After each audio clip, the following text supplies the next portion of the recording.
The truth about Donald Trump, genius or master manipulator, a billionaire who built an empire, or a master manipulator who played the system. We've all seen the hair, we've all heard the boasts, but what's the real story behind Donald J. Trump? From real estate deals to reality TV, from lawsuits to the White House, his story is unlike any other. Is he a business genius, or just the world's greatest marketer? Stay with me, because what you're about to discover will change the way you see Trump forever. Now, most people think Trump built his fortune from scratch, the classic American dream, bootstraps and all that. The image of a self-made billionaire is compelling, isn't it? A young man with nothing but ambition and grit, clawing his way to the top of the financial world. But is that really the whole story? But here's the truth. His father, Fred Trump, was already a multi-millionaire real estate mogul.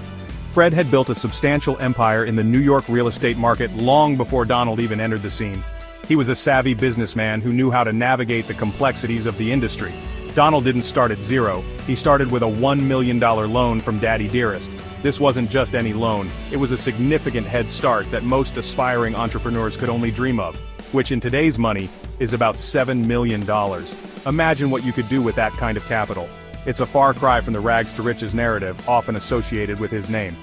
That's not starting in the hole, that's starting a brisk walk from the finish line. With such a substantial financial cushion, the risks he could take were far greater, and the safety net much more secure. But here's where it gets interesting. Did he invest it wisely, or did he gamble his way to success? The choices he made with that initial loan would shape his future in ways that are still debated today. The real story is not what you think. It's a tale filled with high-stakes gambles, strategic investments, and a fair share of controversies. It involves questionable deals, tax loopholes you could drive a fleet of gold-plated limousines through, and more family drama than a season of Succession. The Trump family saga is as complex as it is fascinating. Look, I'm not saying Trump didn't work hard. He was known for his relentless energy and his ability to close deals that others couldn't. The man clearly has the work ethic of a caffeinated honey badger in a three-piece suit. His drive and determination were undeniable, and he often worked long hours to achieve his goals. But was it hard work? Or was it riding the coattails of his father's success? The foundation laid by Fred Trump provided a platform that few could match. It's like inheriting a perfectly good bakery and then taking credit for inventing the croissant. The infrastructure and resources were already in place. Donald just had to capitalize on them. So, was Trump born with a silver spoon so far down his throat it tickled his tonsils? The advantages he had were substantial, and they played a crucial role in his rise. Or did he turn that spoon into a golden shovel and dig his way to the top? His ability to leverage his inheritance into a vast empire is a testament to his business acumen. The answer, as with most things Trump, is complicated. It's a blend of inherited wealth, strategic decisions, and a relentless drive to succeed.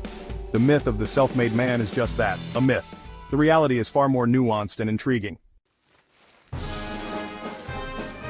Now picture this, 13-year-old Donald Trump, a bit of a handful, shall we say, so much so that his parents shipped him off to the New York Military Academy, and no, this wasn't some fancy summer camp with extra bugles. This was full-on, we're going to make a man out of you military school.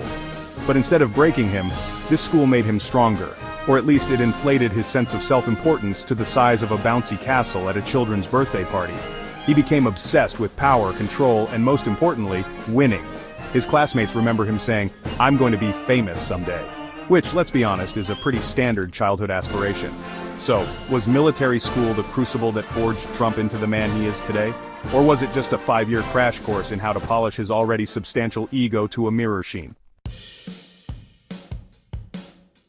In the 1970s, Trump wanted more than his father's empire. He wanted Manhattan.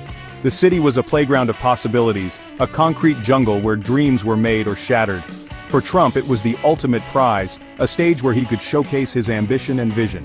He looked at the skyline like a kid eyeing up a Lego set, except instead of plastic bricks, he saw dollar signs. Each building was a potential gold mine, each plot of land a canvas for his grand designs. He envisioned skyscrapers bearing his name, towering over the city as symbols of his success. But here's the thing, no one took him seriously. In the boardrooms and business meetings, he was often dismissed as just another young upstart with big dreams and little experience. The established players in the real estate game saw him as an outsider, someone who didn't understand the complexities of the market. Banks refused to fund his projects, calling him too young and too risky. They saw his ambition as a liability, not an asset. To them, he was a gamble they weren't willing to take. The financial institutions of Manhattan were not ready to bet on a young man with more dreams than collateral, which, to be fair, is a bit like calling a shark too bitey or a Kardashian too thirsty for attention. It was in his nature to take risks, to push boundaries, and to seek the spotlight. But in the conservative world of finance, these traits were seen as red flags. So how did he flip the script? He used the media. Trump understood the power of publicity, the way a well-placed story could change perceptions and open doors. He knew that if he could control the narrative, he could change his fortunes. He called newspapers, hyped up his projects under fake names, and made himself look like a genius before he even succeeded. He created an image of success, a persona that was larger than life. By the time the deals were real, the legend was already in place. He was basically the original Instagram influencer, except instead of hawking diet tea, he was peddling luxury apartments to people who probably couldn't afford them. His marketing was all about aspiration, selling a dream of opulence and success. It was all part of his master plan. Create the buzz, generate the hype, and then cash in on the name everyone was talking about. He understood that perception could be more powerful than reality, and he used that to his advantage. Create the buzz, generate the hype, and then cash in on the name everyone was talking about. His strategy was simple, yet effective. Make people believe in the dream, and they will invest in it. And it worked. For a while, the buildings went up, the deals were made, and Trump became a household name. But success built on image alone is fragile. But then, his empire started to crack.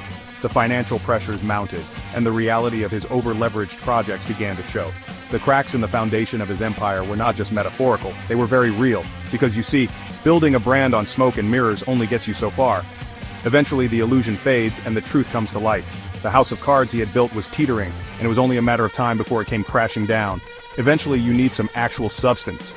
The market demands results, not just promises. The unfinished projects and mounting debts were a stark contrast to the image of success he had cultivated. And that's where things get really interesting. The story of Trump's rise in Manhattan is not just about real estate, it's about resilience, reinvention, and the relentless pursuit of success. Because Trump's relationship with success is complicated. It's a tale of ambition, risk, and the constant balancing act between perception and reality. And in the high-stakes world of Manhattan real estate, that balance is everything. Chapter 4. The Trump failures no one talks about. Now, Trump's name is on everything. Buildings, stakes, even a board game that looks like it was designed by a committee of colorblind pigeons. But did you know he had some of the biggest business failures in history? I mean, we're talking colossal, epic, how did he recover from this kind of failures? Trump Airlines, bankrupt, Trump Vodka, flopped harder than a soggy pancake, Trump University, shut down faster than a casino that catches you counting cards, and with just as many lawsuits for fraud, and yet, he never admitted failure. He always spun his losses into victories. He'd declare bankruptcy like it was a strategic business move, a way to restructure his assets. It's like setting fire to your own kitchen and calling it a bold new approach to interior design. So, was he a marketing genius, or just a master of deception? Was he able to convince people that up was down and black was white? Or was he just really good at distracting them with shiny objects and empty promises? But one thing's for sure, the man's ability to fail upwards is truly remarkable. Chapter 5. The Apprentice and the Rise of the Trump Persona. And then came The Apprentice. This wasn't just a show, it was a reality TV empire that made him look like the ultimate business guru. He was like a less qualified, more orange version of Warren Buffett. People tuned in every week to watch him fire people, usually with a catchphrase that was about as clever as a fortune cookie written by a 5-year-old. But here's the truth.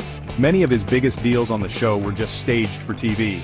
It was all smoke and mirrors, carefully crafted to make him look like a business titan, even though behind the scenes, his actual business ventures were circling the drain. Was The Apprentice Trump's greatest business success, or his biggest illusion? Because let's be honest, the man's entire life is basically one giant episode of Candid Camera. He's the ultimate showman, always putting on a performance, always playing to the audience. Chapter 6. Trump's political game genius or gamble. Then, in 2015, Trump did the unthinkable. He ran for president. It was a move that shocked the political establishment and left many scratching their heads. How could a real estate mogul and reality TV star possibly think he could win the highest office in the land?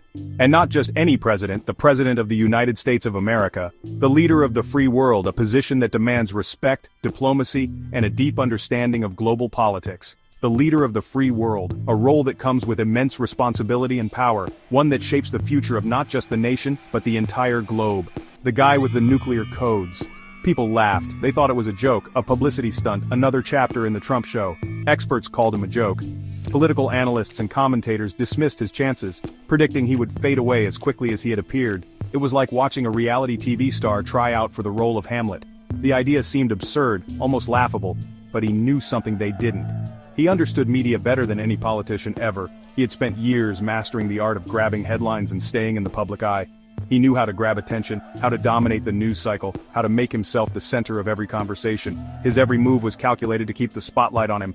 Every outrageous statement, free publicity, every controversy, more votes. He turned the traditional rules of politics on their head. It was like watching a masterclass in how to manipulate the media, taught by the guy who probably thinks the art of the deal is high literature. He played the media like a fiddle, and they danced to his tune. His entire campaign was built on one simple rule. It doesn't matter if they love you or hate you as long as they're talking about you. And talk about him they did, non-stop. And boy did it work. He managed to capture the attention and the votes of millions of Americans who felt ignored and disenfranchised. He tapped into a vein of anger and resentment that no one else saw coming. He spoke to the frustrations of a significant portion of the electorate, and somehow, against all odds, he won.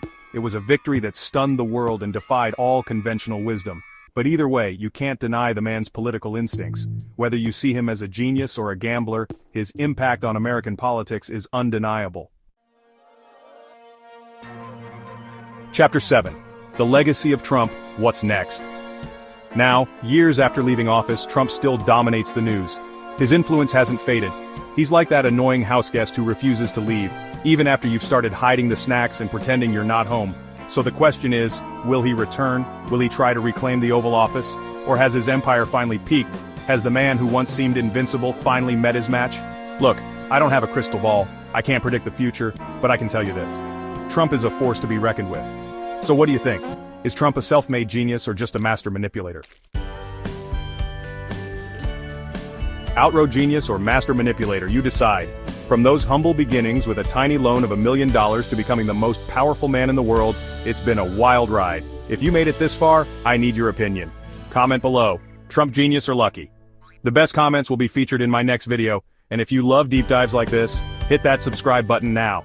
We've got more insane stories coming.